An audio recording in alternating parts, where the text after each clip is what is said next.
Real world کے معزز دوستوں، انسان اپنی ابتدا سے ہی دوسروں پر اپنی دھونس جمانے، اپنی برتری منوانے اور طاقت کے نشے میں اپنے محل کی خاطر دوسروں کی کٹیا گرانے میں جانداروں میں سب سے آگے تصور کیا جاتا ہے۔ ایسے ہی حالات کا سامنا سرزمین پاکستان کو رہا ہے، کیونکہ جنم دن سے لے کر آج تک ہمسایہ ملک کی بدسلوکیاں، سازشیں، سانحہ سمجھوتا ایکسپریس اور پاکستان کے اندر تخریب کاری جیسی بھیانک منصوبہ بندی کرتا رہتا ہے۔ ایسا ہی ایک بھیانک منصوبہ بھارت اور اسرائیل کی ملی بھگت سے کیا گیا، لیکن پھر اللہ کا ایسا خاص کرم ہوا کہ دشمن کے سارے عزائم خاک میں مل گئے۔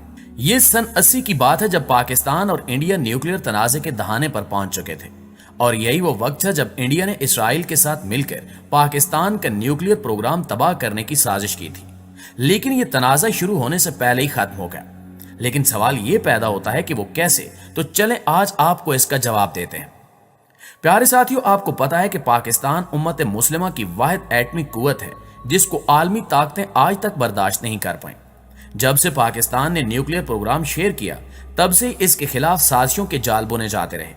کبھی پاکستان پر پابندیاں عائد کی گئیں اور کبھی پاکستان کو سنگین نتائج کی دھمکیاں دی گئیں۔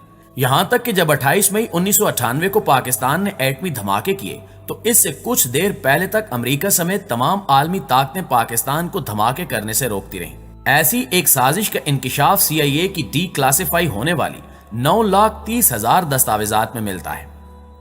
دوستوں، ان دستاویزات کے مطابق انڈیا اور اسرائیل کو پاکستان کے نیوکلیر پروگرام پر سخت تشویش تھی، جس کے باعث انڈیا نے کہوٹہ میں پاکستان کے نیوکلیر پلانٹ پر بمباری کی منصوبہ بندی کی۔ یہ ایسا منصوبہ تھا جس کو عملی جامہ پہنانے کا موقع ہی نہیں ملا، اور پاکستان پہلے ہی اس سے خبردار ہو گیا اور اپنے حفاظتی اور جوابی اقدامات مضبوط کر لیے۔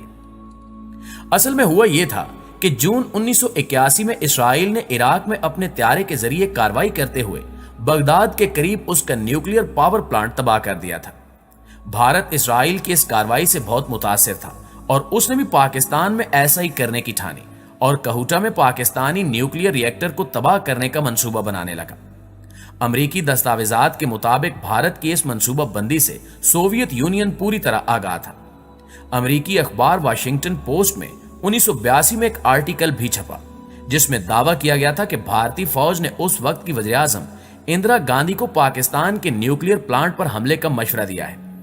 اس منصوبے کو عملی جامہ پہنانے کے لیے انڈیا کو اسرائیل کے نہ صرف اخلاقی حمایت حاصل تھی، بلکہ اسرائیلی ایئر فورس بھی میدان میں موجود تھی۔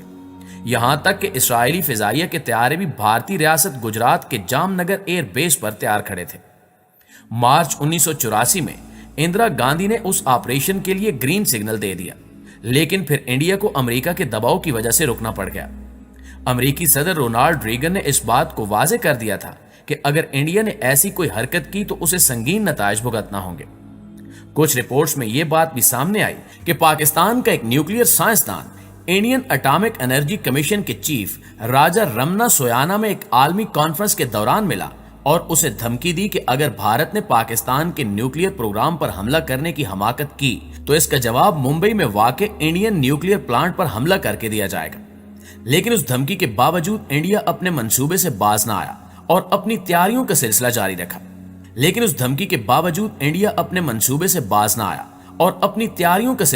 رکھا۔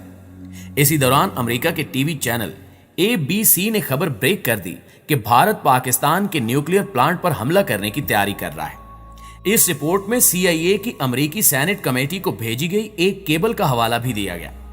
اس کے علاوہ پاکستان میں CIA کے ڈائریکٹر نے بھی حکومت کو اس حوالے سے خبردار کر دیا تھا، جس کے بعد پاکستان نے کہوٹہ کے قریب نہ صرف سیکیورٹی بڑھا دی تھی بلکہ اپنے فضائی دفاع میں بھی اضافہ کر دیا، جس کے بعد مجبوراً انڈیا کو اپنے اس منصوبے سے رکنا پڑا، کیونکہ وہ پاکستان کو اسی طرح سرپرائز دینا چاہتا تھا جس طرح اسرائیل نے عراق پر حملہ کر کے دیا تھا۔